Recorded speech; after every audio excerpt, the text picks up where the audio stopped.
India میں بھی تاریخ کو جھوٹ لانے میں لوگ ایکٹیو ہیں، لیکن انڈیا کا کمال یہ کہ اس کی میجورٹی جو انٹیلیجنشیا کی ہے وہ جھوٹ بولنے والوں کو دھتکار دیتی ہے۔ اچھا، ہاں، پاکستان کا یہ ہے کہ پاکستان میں سندھ پہ جس شخص نے حملہ کیا رسول اللہ کی فیملی کا قتل کرنے کے لیے، جس کا نام محمد بن قاسم ہے، جس کو سندھی ہیٹ کرتے ہیں، اس کو یو پی کے مسلمان نے آ کے کہا کہ تم سندھیوں کو کیا پتا محمد بن قاسم ہے، ہم بتائیں گے، ہم اردو بولنے والے ہیں۔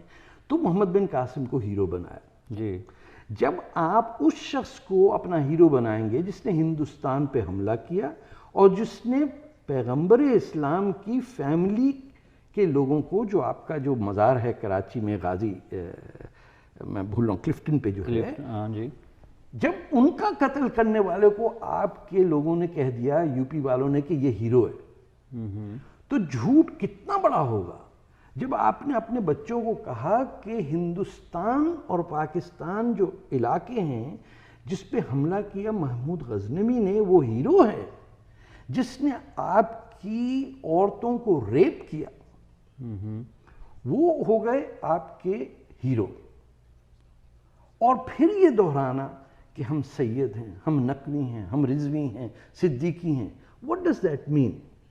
کہ ہم گھٹیا ہندو نہیں ہیں، ہم اے گریڈ کے مسلمان ہیں، گھوڑے پہ چڑھ کے آئے تھے انویڈرز کے ساتھ۔ کوئی دنیا میں لوگ ہیں جو اپنے ہی انویڈر کو ہیرو مانتے ہوں؟ کہیں مثال ہے اس کی؟ اگر یہ نہیں ہوتا تو آپ کا سوال درست تھا کہ پاکستان اپنی کانسٹیٹیوشنل ایڈجسٹمنٹ کر کے they would have some self respect۔ یہ تو اپنے ہی دشمن ہیں سر۔ تو ان لوگوں کا سلوشن کیا ہے؟ میں نے آپ سے کہا اس کہ سے مراد یہ جو لوگوں میں یہ جو سپیریورٹی کمپلیکس ہے، یا جو اپنا انہیریٹنس جو ہے یا ہیریٹیج وہ جوڑ رہے ہیں عربوں کے ساتھ، اس کا کیا سلوشن کیا؟ جس دن یہ پاکستان کے شلوار کا ازار بند یا ناڑا جس دن کینچی سے کاٹیں گے، یہ شلوار گر جائے گی نیچے، یہ سب سچ سچ ہو جائے گا اور جھوٹ جھوٹ نظر آئے گا۔ جو 70 سال 100 سال سے جھوٹ بولا جا رہا ہے،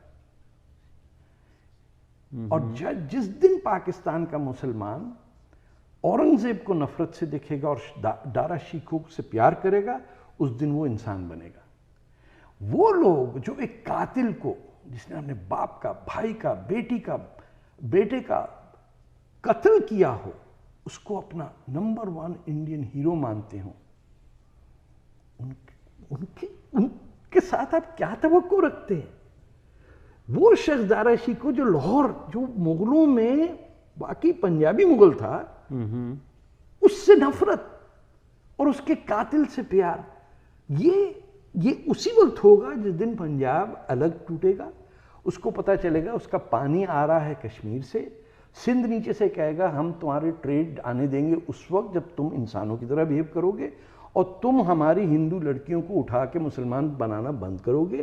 جس دن بلوچستان نے کہا گوادر پورٹ سے کچھ نہیں ہلے گا جب تک ہم اپنی فوج کو یہاں سے نکالو گے اور اپنے ایٹمی ہتھیار نکالو بلوچستان سے، اس دن پنجاب اور یہ کراچی کے بیٹھے ہوئے مہاجروں کو سمجھ میں آئے گا کہ انہوں نے کتنا بڑا ظلم کیا پاکستان بنانے کے اندر۔ 10 لاکھ آپ نے مارے 47 میں، 30 لاکھ آپ نے مارے 71 میں، ڈیلی آپ کا 100 آدمی مر رہا ہے۔ کشمیر کی ویلی میں، سری نگر میں جہاں سے آپ کا اوریجن ہے، وہاں پاکستانیوں نے کتنا پیسہ خرچ کیا قتل عام کرنے کے کہ کشمیری کی زندگی حرام کر دی ہے۔ شام کو لوگ فلموں پہ نہیں جا سکتے ہیں۔ یہ فخر ہے ہمارا کہ ہم بمبئی پہ اٹیک کرتے ہیں اور جھوٹ بولتے ہیں کہ نہیں کیا۔ یعنی 2 باتیں میں آپ کی اس گفتگو سے سمجھا ہوں، ایک یہ کہ جو لوگ بر صغیر انڈین سب کنٹیننٹ کا حصہ ہونے کے باوجود اپنے رشتے ناطے، تعلق واسطہ اور ایک طرح کی اپنا جو ہے نا وہ الائنس جوڑ رہے ہیں بیرونی ملکوں میں، محمد بن قاسم، عربک دنیا یا اس سے، ایک مسئلہ یہ ہے۔ جی، دوسرا جو ہے وہ یہ جو زیادتیاں ہوئی ہیں، کہ جو ظلم و تشدد ہوا ہے، لوگوں کو ان کے حقوق سے جو ہے وہ محروم کیا گیا۔ اگر یہ دونوں چیزیں جو ہیں، ایک تو یہ کہ پاکستان کے اندر یہ موجود کامیتیں جو ہیں، یہاں پہ نظام تعلیم جو ہے وہ ان کے حوالے کر دیا جائے، وہ تاریخ کو ایسے پڑھائیں جیسا کہ اس کو پڑھایا جانا چاہیے۔ It's too late.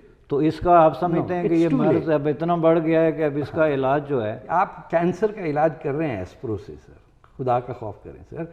یہ مریض پڑا ہوا ہے پلنگ پہ اور آپ اس سے کہہ رہے ہیں کہ یہ بوٹی بوٹی چاٹ لو، یہ کہیں ماؤنٹ سائنائی سے آئی ہے، حضرت موسیٰ نے اس پہ ہاتھ لگایا تھا، اس کی تاثیر سے آپ ٹھیک ہو جائیں گے، یا یہ کھجور مدینہ کی ہے. نہیں، جب سرجری کا موقع آتا ہے آپ کو سرجری کرنی پڑتی ہے، جب کیمو تھراپی کرنی ہوتی ہے آپ کو کیمو تھراپی کرنی ہوتی ہے. تو اگر یہ سرجری ہوتی ہے اور یہ جو قومیتیں ہیں ان کو اپنی اپنی انڈیپینڈنس مل جاتی ہے، تو آج کی دنیا میں یہ جو گلوبل ویلیج کا تصور ہے کہ کوئی ایک قومیت انڈیپینڈنٹلی کچھ نہیں کرتی، وہ دوسروں پہ ڈیپینڈ کرتے ہیں، دوسروں کے ساتھ مل جل کے رہتے ہیں، تو یہ کیسے ڈیولپ ہوگا؟ ان کے درمیان گلوبل ویلیج کے اندر گھر ہر ایک کا اپنا ہوتا ہے. سردار نہیں بیٹھتا ہے محمد علی جناح نام کا کہ یہ ساری کلفٹن کی زمین میری ہے. تو گویا اگر ان کو ایز اے قومیت، ان کا قومی تشخص، ان کے قومی حقوق، ان کی قومی خود مختاری تسلیم کر لی جائے تو وہ ایک دوسرے کے ساتھ آف کورس دوستی، تعاون اور محبت سے. میری آپ کی دوستی ایک انسانیت، ایک آئیڈیالوجی یا ایک کامن سٹرگل پہ ہے نا. جی، نہ آپ نے مجھ سے لینا نہ میں نے آپ سے لینا. یہ ہے civilized human development. Uncivilized medieval development یہ ہے کہ تم میری قوم کے ہو، امہ کے ہو، اور ہندو سے دشمنی کرنی ہے، یہودی دشمن ہے ہمارا، اس کو مار دو.